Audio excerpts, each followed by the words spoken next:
Ini disutradari oleh F. Gary Gray. Para pemainnya diperankan oleh Chris Hemsworth, Tessa Thompson, Rebecca Ferguson, dan beberapa nama besar lainnya. Tak usah berlama-lama lagi, langsung saja kita masuk ke dalam alur cerita film Men in Black International.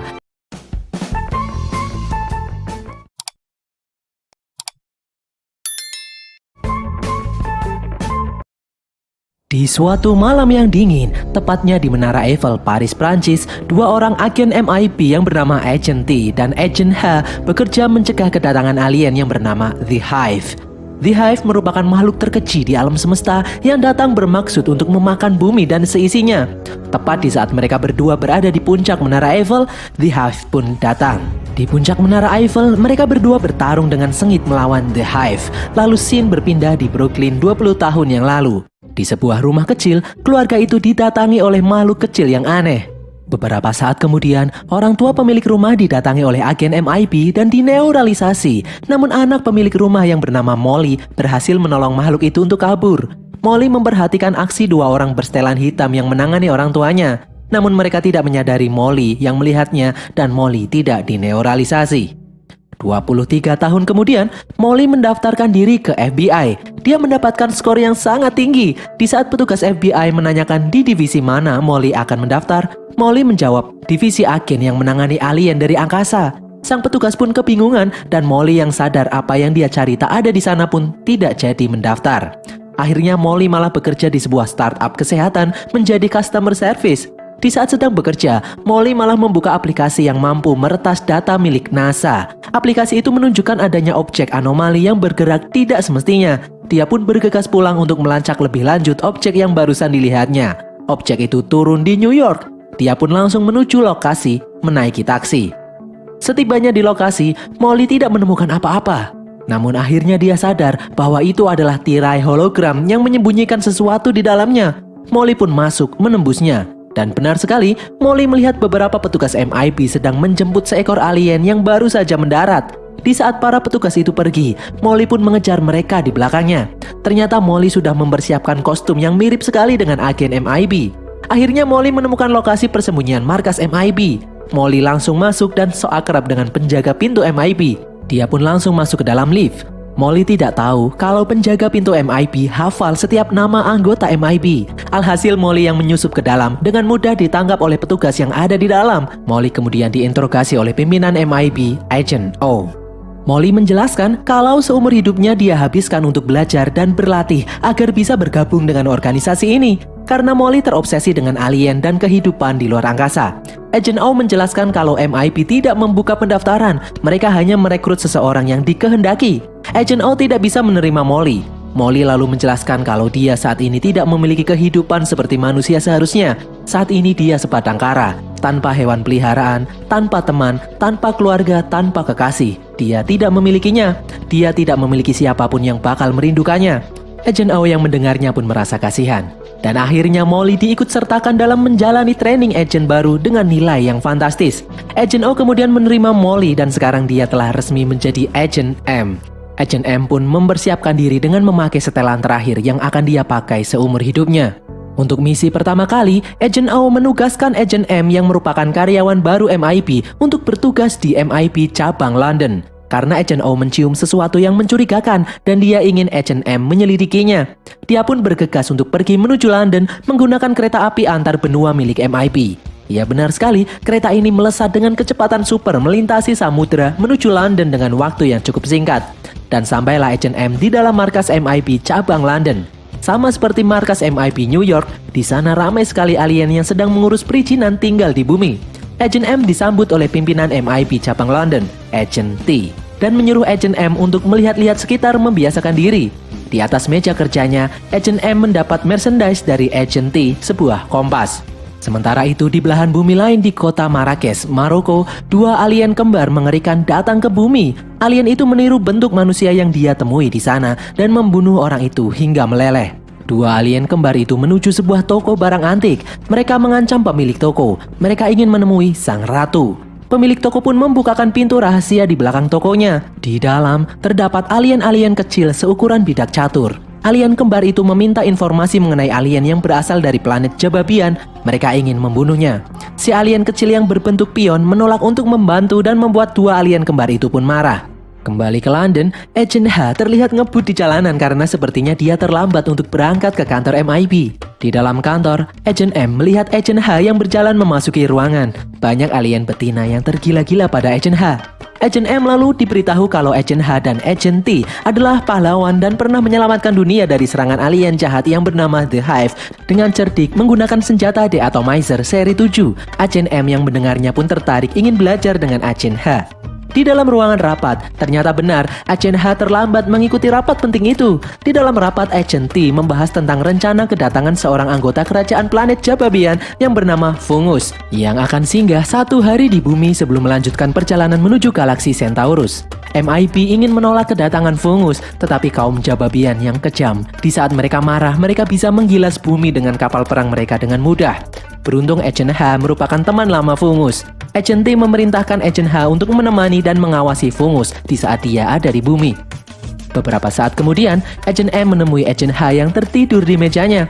Agent M memuji prestasi Agent H yang pernah menyelamatkan bumi dari ancaman The Hive. Agent M ingin menjadi partner Agent H karena dia tahu saat ini Agent H bekerja sendirian. Kebetulan malam ini Agent H memiliki misi menemani Fungus. Dia pun bersedia ditemani oleh Agent M.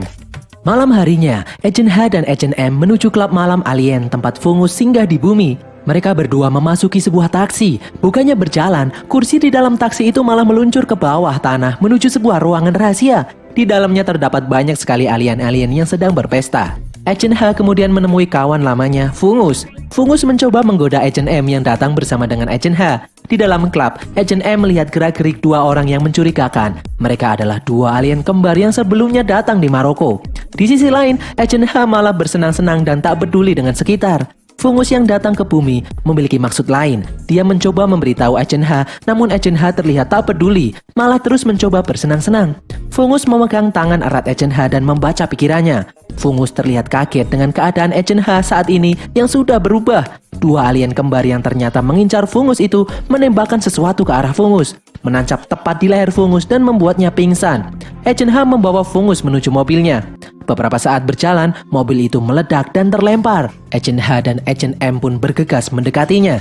Ternyata itu adalah ulah dua alien kembar. Alien itu mampu membuat aspal bergelombang dan melemparkan Agent H dan Agent M. Beberapa senjata dicoba untuk mengalahkan dua alien kembar itu, namun sia-sia. Alien kembar itu memiliki kemampuan merubah molekul benda padat menjadi benda cair.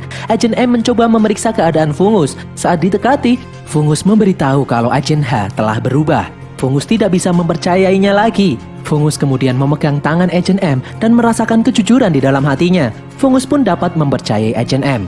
Fungus kemudian memberikan sebuah kristal kepada Agent M dan berkata, ada yang tak beres di dalam Man in Black. Fungus menjelaskan kalau hanya kristal inilah yang bisa menyelamatkan umat manusia. Fungus pun tewas sesaat setelah mengatakan hal itu. Di sisi lain, Agent H masih berusaha mengatasi alien kembar hingga beberapa saat kemudian datang pasukan MIB di lokasi. Dua alien kembar itu pun kabur.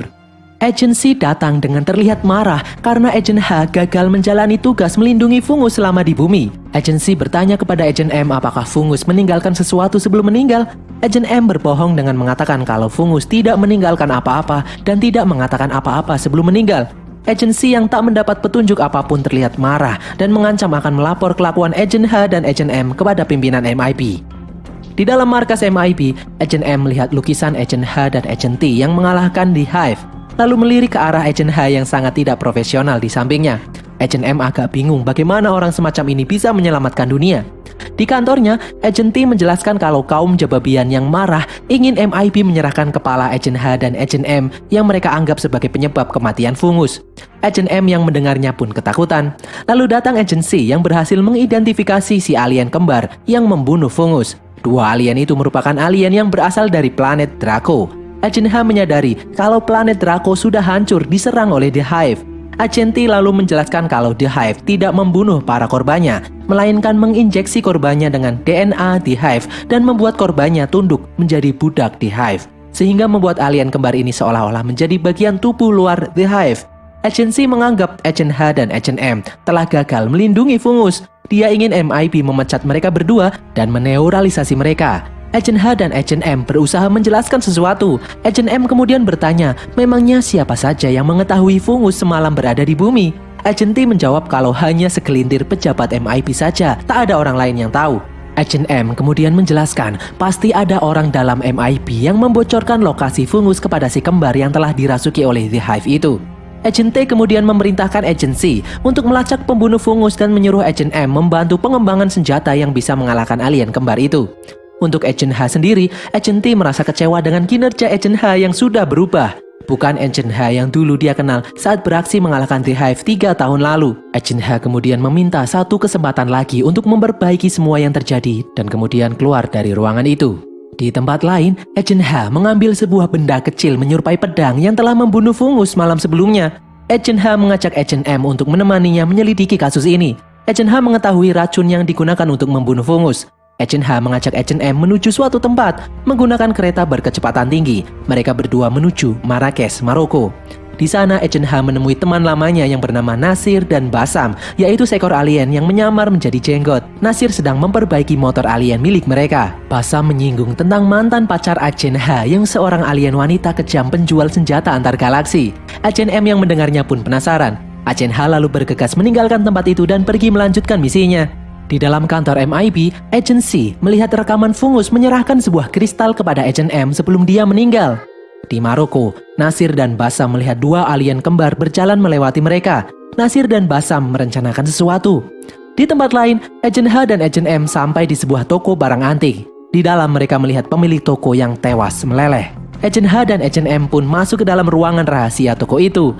Di dalam mereka melihat alien-alien catur kecil yang telah tewas. Ternyata ada satu alien pion yang masih hidup. Agent M bertanya tentang apa yang terjadi. Pion itu menjelaskan kalau mereka dibantai, ratunya dibunuh, pedang beracun buatan mereka telah dicuri. Mengetahui ratunya telah tiada, Pion menjelaskan kalau dia ingin bunuh diri saja. Agent M pun mencegahnya. Agent M menjelaskan kalau sang ratu pasti tidak ingin melihat pionnya bunuh diri. Sadar dengan hal itu, si Pion kemudian meminta Agent M menjadi ratunya, menggantikan ratu yang sudah tiada. Agent M menolak namun terlambat. Si Pion sudah mengucapkan sumpah setia kepada Agent M dan akan mengikutinya kemanapun dia berada. Mereka pun kemudian keluar dari tempat itu.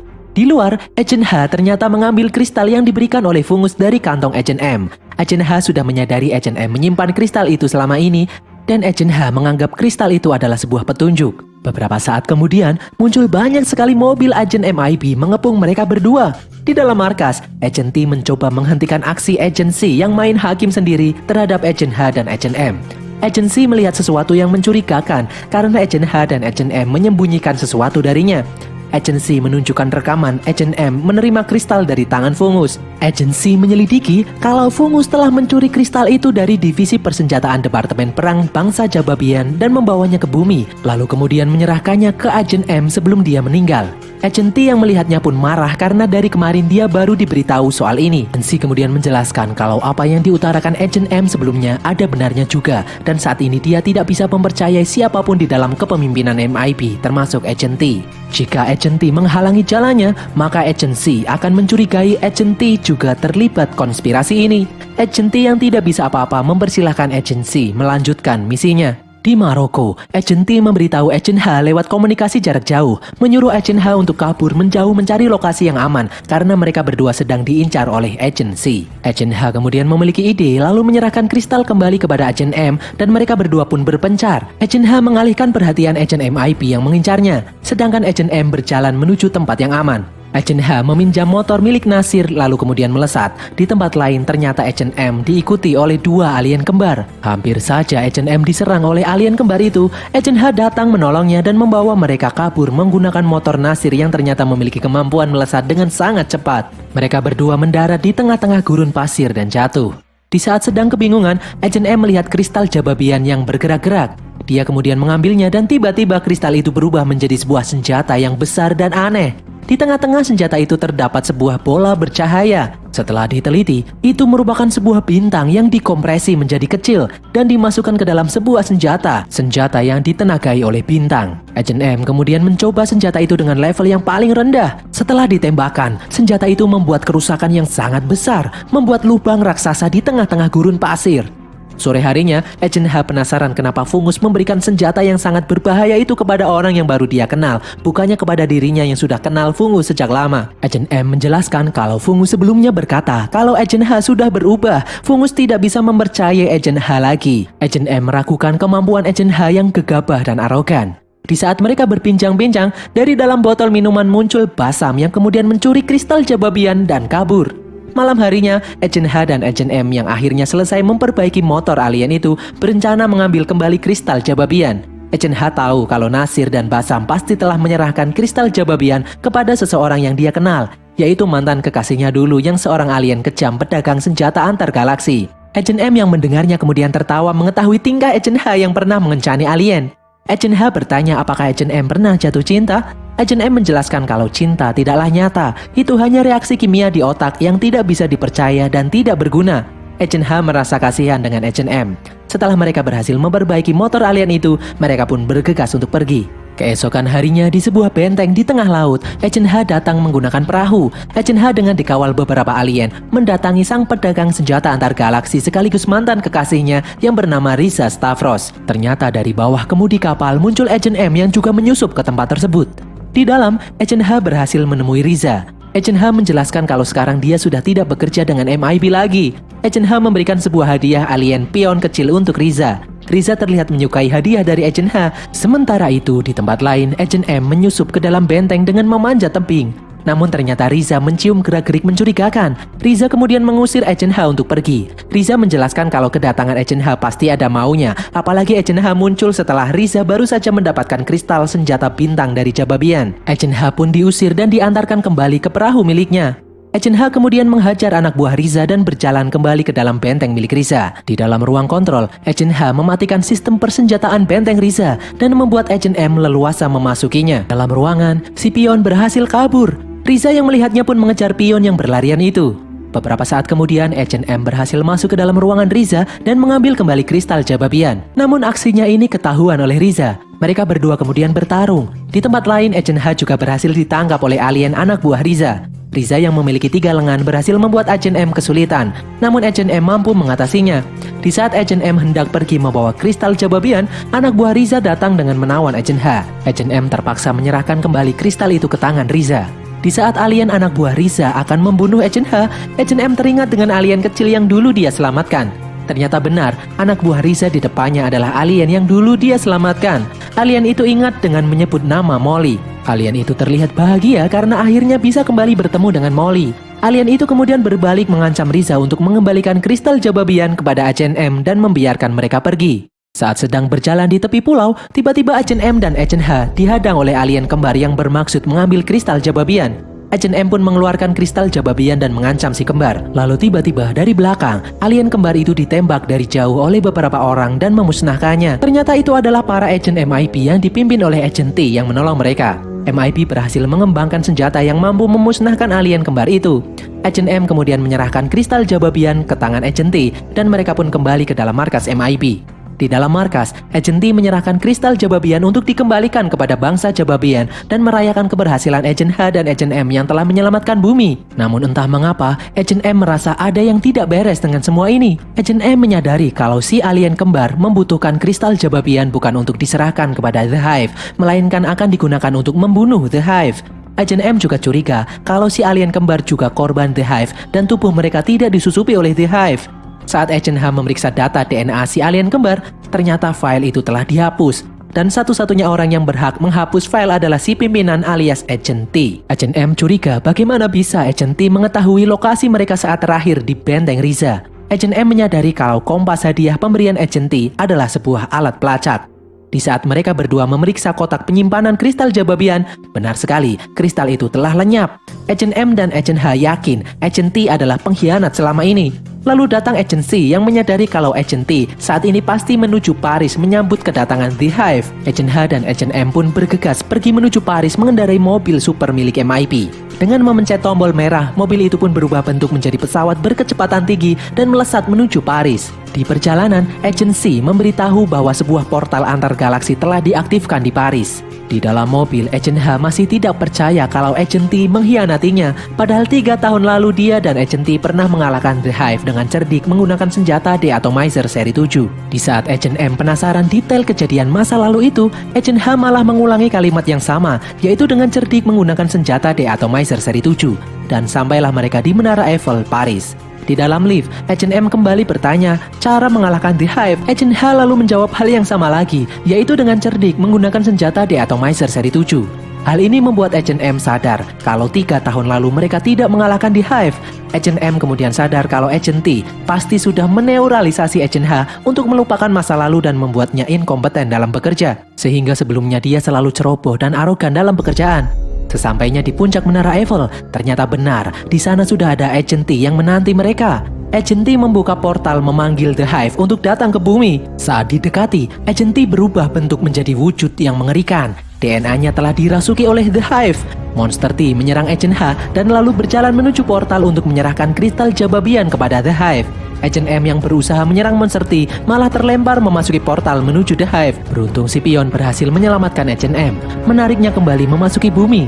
Di sisi lain, Agent H berusaha mengalihkan perhatian Monster T. Agent M yang telah kembali berhasil mendapatkan kristal Jababian, lalu mengeluarkan senjata dari dalam kristal dan menembak dengan tenaga penuh Monster T dan The Hive yang ada di dalam portal dan memusnahkan mereka. The Hive pun musnah untuk selamanya di bawah Menara Eiffel.